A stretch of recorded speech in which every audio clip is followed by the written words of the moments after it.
India की कल से आज तक की सारी बड़ी खबरें अगले 3 मिनट में। इसरो ने ब्लूबर्ड ब्लॉक 2 मिशन के अंदर अपना रॉकेट सक्सेसफुली लॉन्च कर दिया है। ब्लूबर्ड ब्लॉक 2 एक एडवांस्ड एलईओ सैटेलाइट है जो डायरेक्टली मोबाइल फोन्स पर space based 4G 5G voice calls, video और डेटा सर्विसेज प्रोवाइड करेगी। रॉकेट लॉन्च करके ब्लूबर्ड ब्लॉक 2 सैटेलाइट को लो अर्थ ऑर्बिट में भेज दिया गया है। इस मिशन में इसरो ने 2 रिकॉर्ड्स बनाए। ये एलईओ में भेजा गया अब तक का सबसे बड़ा कमर्शियल सैटेलाइट था और 6100 किलो का ब्लूबर्ड ब्लॉक 2 LVM-3 का अब तक का सबसे हैवी पेलोड था जो इंडिया ने लॉन्च किया।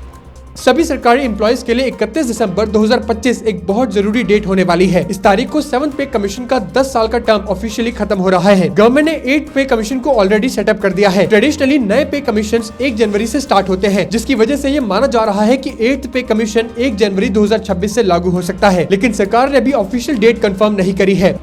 विजय माल्या से बॉम्बे हाईकोर्ट ने पूछा कि क्या वो इंडिया वापस आने वाले हैं। विजय माल्या ने हाई कोर्ट में 2 पिटीशंस फाइल करी हैं। ईडी ने बोला कि जो लोग इंडिया से भागकर बाहर हैं, वो एक्ट को चैलेंज नहीं कर सकते और विजय माल्या को इंडिया वापस लाने की प्रोसेस ऑलरेडी एडवांस स्टेजेस पर है। केस की नेक्स्ट हियरिंग 12 फरवरी को होगी और तब तक विजय माल्या को डिसाइड करना होगा कि वो कौन सी पिटीशन कंटिन्यू करेंगे। इंडिया ने श्रीलंका को $450 बिलियन का रिलीफ पैकेज अनाउंस करा है। एस जयशंकर श्रीलंका के 2-डे विजिट पर गए हैं, जहां इन्होंने प्रेसिडेंट, प्राइम मिनिस्टर और टॉप लीडर से मुलाकात करी। इन्होंने साइक्लोन दित्वा के बाद श्रीलंका की मदद के लिए ये अनाउंस करा है। इस साइक्लोन ने 600 से ज्यादा लोगों की जान ली, हजारों बिल्डिंग्स को डैमेज किया और करीब 2 लाख लोगों को डिस्प्लेसमेंट का सामना करना पड़ा।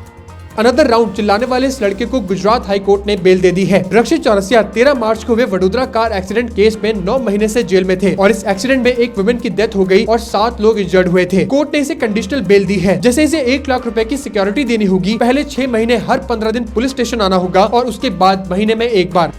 इंडिगो क्राइसिस के बाद अब सरकार ने 2 नई एयरलाइंस को काम शुरू करने की अप्रूवल दे दी है। ये 2 एयरलाइंस है अल हिंद एयर और फ्लाई एक्सप्रेस। ये अप्रूवल्स इसलिए इंपॉर्टेंट है क्योंकि इंडिया का डोमेस्टिक एविएशन मार्केट अभी इंडिगो और एयर इंडिया ग्रुप के कंट्रोल में है। इसीलिए इस अप्रूवल का एम है इंडिया के एविएशन मार्केट पे कंपटीशन बढ़ाना, खासकर रिसेंटली हुए इंडिगो डिलेज के बाद। पेंटागन कहता है चाइना इंडिया के साथ 2 तरह की चाल खेल रहा है। रिपोर्ट्स कहती है कि एक तरफ ये LAC पर टेंशंस को कम कर रहा है और दूसरी तरफ पाकिस्तान के साथ मिलिट्री टाइज को और मजबूत बना रहा है। रिपोर्ट्स के अकॉर्डिंग चाइना चाहता है कि टेंशंस कम हो जाएं ताकि इंडिया और US के रिश्ते और मजबूत ना हो, लेकिन वहीं चाइना पिछले 5 सालों में पाकिस्तान को 36 जेट्स दे चुका है। इंडिया की पहली नेशनल एंटी टेरर पॉलिसी जल्द ही लॉन्च हो सकती है। सेंटर ये पॉलिसी फाइनलाइज कर रही है। इसका पर्पस है एक सिंगल फ्रेमवर्क बनाना जिससे सभी स्टेट्स टेरर अटैक्स को प्रिवेंट, रिस्पॉन्ड और इन्वेस्टिगेट कर सके। अमित शाह ने पिछले साल ये पॉलिसी बनाने का प्लान अनाउंस किया था। 26 से 27 दिसंबर को दिल्ली में एक एंटी टेरर कॉन्फ्रेंस होगी जहाँ स्टेट्स को पॉलिसी की डिटेल्स बताई जाएंगी। तो ऐसे करंट अफेयर्स के लिए मुझे फॉलो जरूर करना।